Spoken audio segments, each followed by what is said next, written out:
And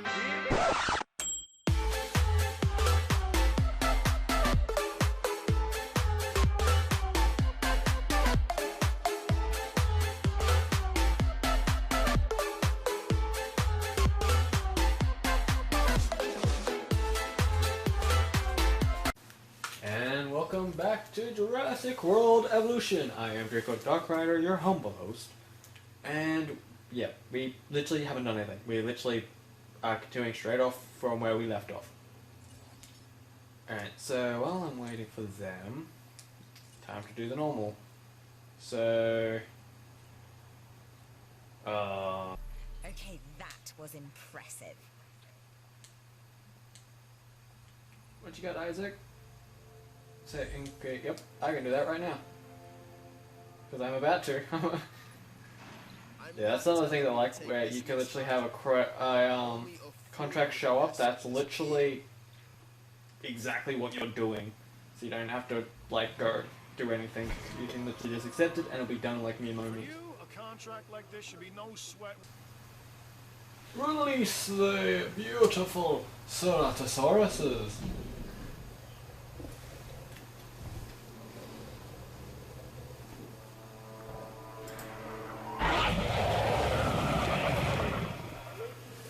Alright, so... you, my love, is going to be called Pam.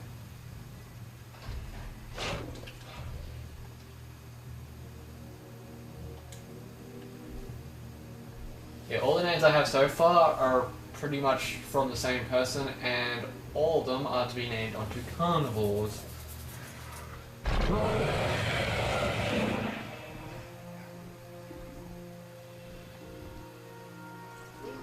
You shall be Lily!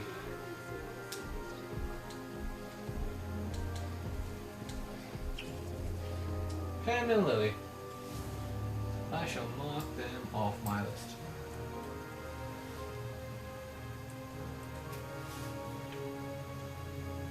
This time I'm not an idiot like I did in the beginning of the other episode where I left a opening. This time I made sure there's no freaking openings because I'm decided not to be an idiot. Alright, and that's enough. You guys are quite happy with your enclosure. Now, I also want to go... monorail.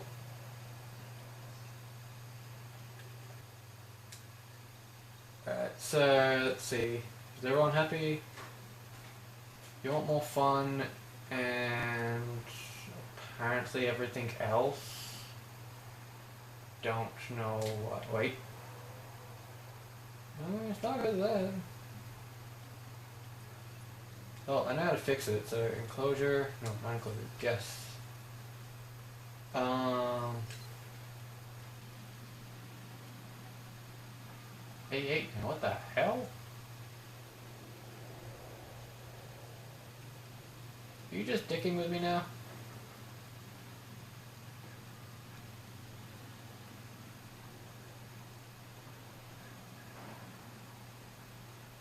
I can't tell if you're just dicking with me or actually being serious.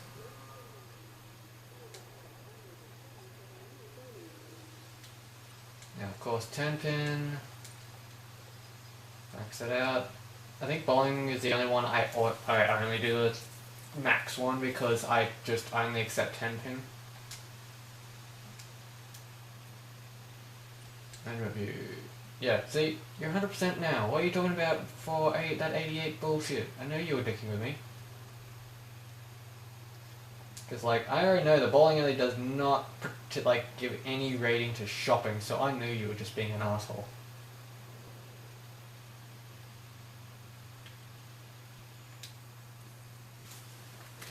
Alrighty then. Time for another contract. Now this contract is perfect for improving. Maintain a dinosaur rating of 1.5 for 3 minutes. I don't think my I'll check what my dinosaur rating is first, and then I'll see if I keep it. My dinosaur rating is almost at 1 star. Not bad, not bad. I'll keep it for now then.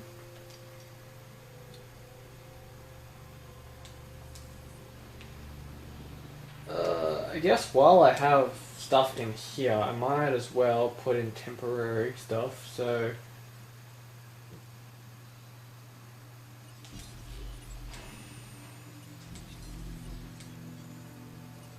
Three Edmontosauruses. We need Ed, Ed, and Eddie.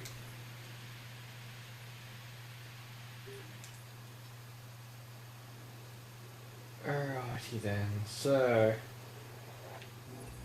Even a full plate has... I'm not gonna...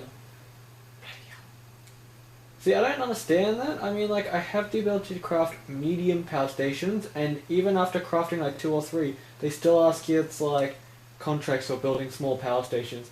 And although it wouldn't be too hard just to make and then delete them, I'm like, why would I waste... Like, most of the time the money isn't worth it, so why would I waste money building something that's going to be kind of pointless when I could literally just build the bigger one?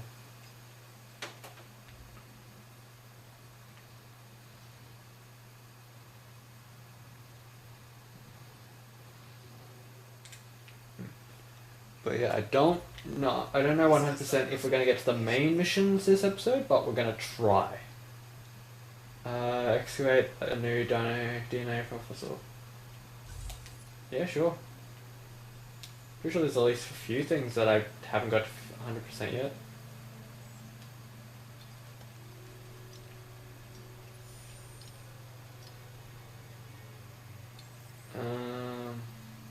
Yeah, the Gallimimus would be one of them, wouldn't it? No, Gallimimus is 52. Well, it's close to 50, but not at the 50 mark.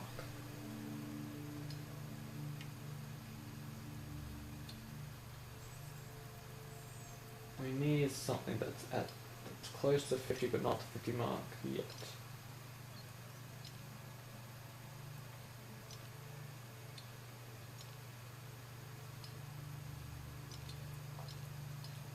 Nothing really. Okay. I thought there'd be at least one thing. Everything's either over 50 or under. Oh wait, there we go. Nazi start, whatever you call it.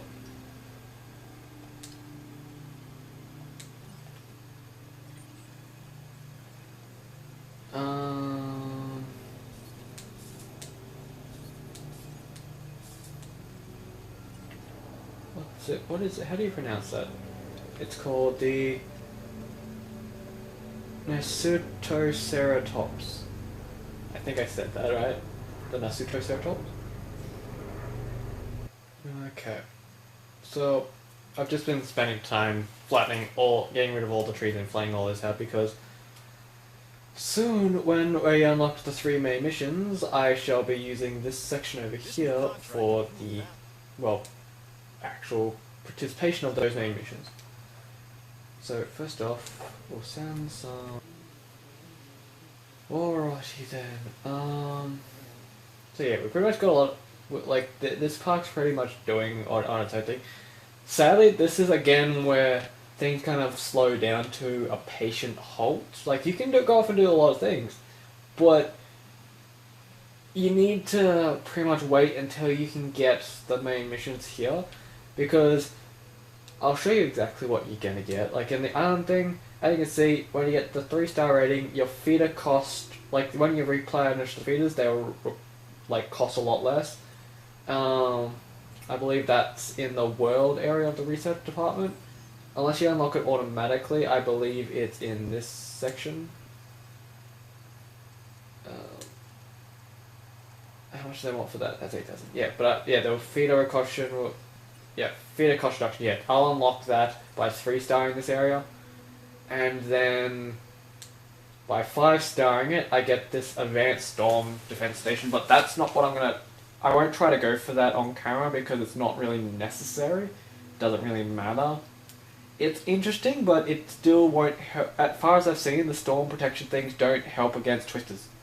Tornadoes that appear on the 4th and 5th island do not give a rat's ass about the defense stations. But when it comes to the people, with these 3, each of them have things that are great, but some of them have things that are better than the others. Like, Security, as you can see down the bottom there, transport team speed increase, which those helicopters that come in to either pick up a dinosaur and go and sell it, or move it from one enclosure to another, or whatever you do, they do it twice as fast, so you literally don't have to waste any time on that. It is so efficient. You have the science one, which group adaptation is the what out of all of them the best one, because the success rate and hatch rate insurance is great, but that group adaptation means that that's one we want, because that means that I'm going to be able to have two T-Rex, like you can have a T-Rex and bump it up to the point where I can have two T-Rexes in the same enclosure.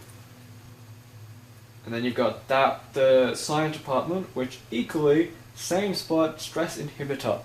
Now, for those that do not know what that is, each dinosaur, well, it should be self-explanatory, but each dinosaur, as seen here, they have a comfort bar. And I've already explained this, I believe, in a previous episode. If I haven't, I'll say a bit more about it. I do apologize if I'm repeating myself, though. The red bar pretty much is their stress level. When it goes into the red bar, they're going to start getting uncomfortable, they're going to start to break out, they're going to cause all sorts of havoc. Now, with carnivores especially, during storms, you'll notice that their comfort's slowly going down. So it makes it a lot more difficult to keep them happy and keep them contained. Whereas that stress inhibitor thing that you saw allows me to decrease that red bar by a lot more, depending on the level of the stress inhibitor I put on. So I can have them, I can literally make it a lot harder for the predators or herbivores, if I put them on herbivores, to even get uncomfortable, let alone actually try to break out. I will be going for the Paratrolloth soon. I don't think there's a dinosaur in this game I don't like. I mean, there's dinosaurs that in a gameplay mechanics level I'm not too fussed about, but there's no doubt that, like, I don't have any dislike for any of the dinosaurs. I like it. Probably an unpopular opinion, though, is the fact that while, yes, I do love the fact that they used multiple dinosaurs with the same skeleton, but they were able to, like, have variety. So you have the Ornithomimus, the Struthiomimus, and the Archaeornithomimus. The Archaeornithomimus, the Struthiomimus, and the Gallimimus. All three of them have the exact same skeleton, just looks slightly different. And half of me likes that, because it kind of gives you that scale of, like, you could put them in an enclosure and you could see the different versions of the same skeleton interact with each other. But at the same time, the other half of me is like, well, I wouldn't have minded a few more skeletons, like, here and there. I wouldn't have minded some, like, different out-of-the-box ones. Like, I know we're not going to get, like, we're not going to get, like, prehistoric mammals or anything, because that was way past them. Like, they're not really fitting for the Jurassic Park. But, like, there's plenty of dinosaurs that I believe that I would have loved to have seen in this game. And I don't know. It's kind of it's something that I can easily overlook, because I still love the game, but it's just something that I would have loved to have seen. Like, hell, one thing I would love to have seen, which they announced that they were probably going to do it over a year ago, I believe, in a news report, an actual interview, they mentioned the idea of trying to do aquatic creatures that they were going to do for a DLC. But after that interview, I didn't really hear much about it, so I don't know if that fell through, if something went wrong. But I'm kind of disappointed, because I would have loved to have seen, like, marine reptiles. I would have loved to have seen the prehistoric reptiles of the past that were alive a long time with the dinosaurs. And that's something that most people should remember, that the dinosaurs and the marine reptiles were different. There were some dinosaurs that I believe swam. I'm not sure, I forget exactly if that's true or not. But most of the things that were in the ocean were actually classed as marine reptiles. Just a little bit of factional learning. Even though I don't think I don't know how many of you actually care. But hey, why not? If anyone's interested in dinosaur facts, I am happy to give at least some knowledge. I'm nowhere near an expert, but I have some knowledge because I've been passionate about dinosaurs since I was like extremely little. I forgot about baryonyx as a thing. And I should probably see if I can up compy a bit more.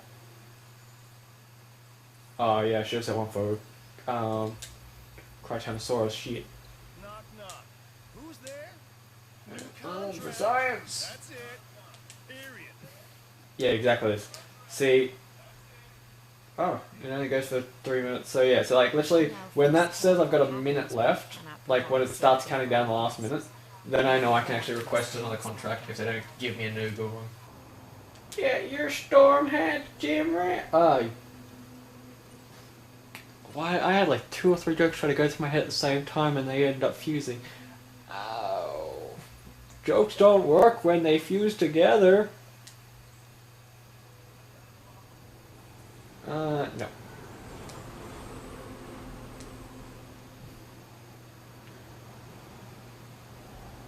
I was gonna say it's like some type of hillbilly joke about the storm, but then my brain tried to fuse 2 other jokes into it. And I'm like, brain fail. Sorry, try again later. Alright, so guess we might as well fix up this so we can just move on with it.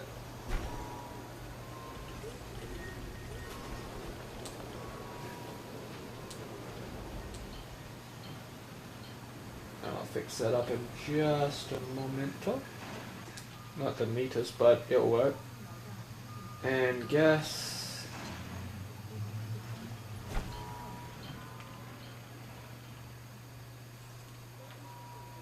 and I'll fix power up everything in a moment because we got a sick dinosaur on our hands. I don't know why I had a weird whistle then.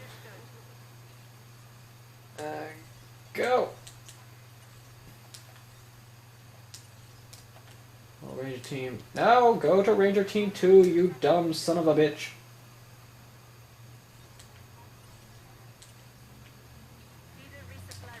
And Ranger Team 1, you're going all the way down here to go get the carnivore their food. And while you guys are all doing that, oh, hold on. What's lost power? Oh, never mind. I'm on one. Now, I will say, like, you probably saw it on previous islands, but there's a good chance that these won't see much revenue at all. Like, at all. There's a chance that they could have, like, absolute garbage in terms of, how much people go to them. Like, for the ones that are right near the entrance, unless you've got a paddock, like, right near the entrance. Oh, one sec. Yeah, I'll accept that. But the way I see it, the ones that are right near the beginning, treat them less that they are for the satisfaction of your park. Like, they're not really there for, you know, having your revenue up. Because there's plenty of places to do that. You've got plenty of other areas for you to improve on all that stuff, like places where you can up your revenue and all that. There you go. The fact of the matter is, you want them there because of the star system. Because the arrival point, if you don't have any of this within a certain range of it, they get cranky because they like to have the shopping near the entrance, the food and drink near the entrance, the toilets near the entrance, and the monorail. They like that stuff near the entrance because apparently when they get off here they haven't eaten all day or drinking all day, need to go bathroom, whatever. Whatever floats their boat, doesn't matter.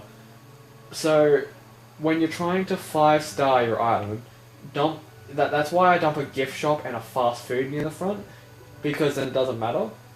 And I usually just put them on the bites and the lunch boxes, because then you're not wasting too much money in the process anyway.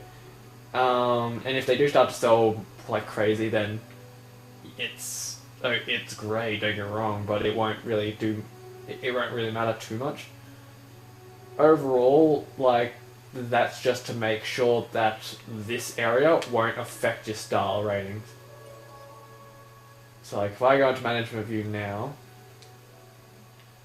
as you can see, everything's at minimum in the 90s or 100s, but that's because if I go over here, yeah, this is in the blue for all of them, thanks to me just putting these over here. Because sometimes, if this exact area could be the reason why a lot of these are in the 80s or 70s, then it's only because people are getting cranky here, and that can become more prominent the farther you progress your island, because, like, you see here where it has so far, because I've only got 2 paddocks, I've got no park overcrowded, but later on when I have like a lot more stuff, that could get a lot more crowded, and then I could have like, I don't know, maybe like 5,000, 6,000 people on the island, and that's when like they're going to be starting to get cranky. It's like, oh, where's the food and water near the entrance, and blah blah blah blah. So that's always just something to keep in mind. Hold on. And yeah, I'm saving that, and that, because I've got enough money now that I don't need to sell them on this island, but I'm saving those bigger ones for later islands, because that's when I'm going to run into the, like, when I go back to the third island where I was like, where I did like a tiny few things. I'm going to need that money to get the park off its feet at least, like because at the moment it hasn't got really anything. Literally, I put the 3 buildings down. I believe I put a bigger power station down, and that was literally it. I left. I will go back and, like, at the moment this island is at least 4-ish stars. Like, I'll pretty much be going on this island until I can get the things I need from these people. So, like, when all of those things I can unlock are unlocked, then I'll move on. Whether my island's 5 stars or not, I really won't care. But that's because, well, the stuff that they're offering on this island helps me out in long-running future missions. So, let me just check something. Isn't there one for, yeah, Diplo. Only because there's one, like, I've still got that entertainment mission for, like, excavating a giant herbivore. Like, yeah, the one trick I should be doing that I don't do, that the Gaming Beaver taught me, was the fact, like, deleting that straight after it's constructed, as I mentioned. I leave them on just because it doesn't, I don't know if, like, I just don't really matter in my eyes. But, like, it is a really good point that he makes out. But yeah, if you haven't gone to see the Gaming Beaver's playthrough of this yet, I really recommend going to watch it. I mean, I doubt he even, he's way bigger YouTuber than us, but if, yeah, if you guys are interested in watching, like, about, like, a YouTuber like him play this, feel free. He's very funny, very entertaining, and he probably doesn't even know we exist, but I'm happy to shout him out anyway, because, well, he's really entertaining to watch.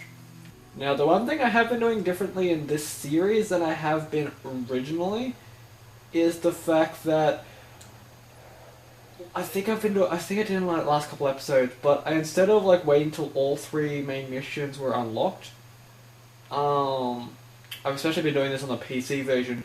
I've noticed now I've been speeding myself up a bit, and it's been a lot easier, where I will, instead of waiting for a main mission to all of them to be unlocked, if I have like 1 or 2 unlocked, I'll go do them, but I'll do contracts for the other 2 departments at the same time to bump them up. So then it makes just life a whole lot easier. Yeah, I probably will leave the episode there, I guess. There's, like, I want to make sure that there's enough time in the episode so you guys can see the full main mission thing, so I won't start that main mission yet. What I will do, pretty much, between now and next episode, I will do a few more contracts to get my, like, the things up. If there's anything important that appears, I will record it for you guys to see. Here I will be building like by the time you see it in the next episode, I will have a new enclosure here for what's going to be the main mission enclosure, and then eventually just turn it to just like I usually right here after I build this big ass enclosure that will not only pose as the main mission enclosure, but I use it as the large herbivore enclosure. So like pretty much putting 4 or 5 herbivores inside that can all have like up to 20. So like if I go in here and show you, like I could put iguanodons, which they can handle up to a population of 20. The Hyungosauruses, who can handle up to a population of 20. The Brachiosauruses, who, even though it doesn't say, all I have to do is literally go into here. I can go in here, and as you can see, they can handle a population of 25.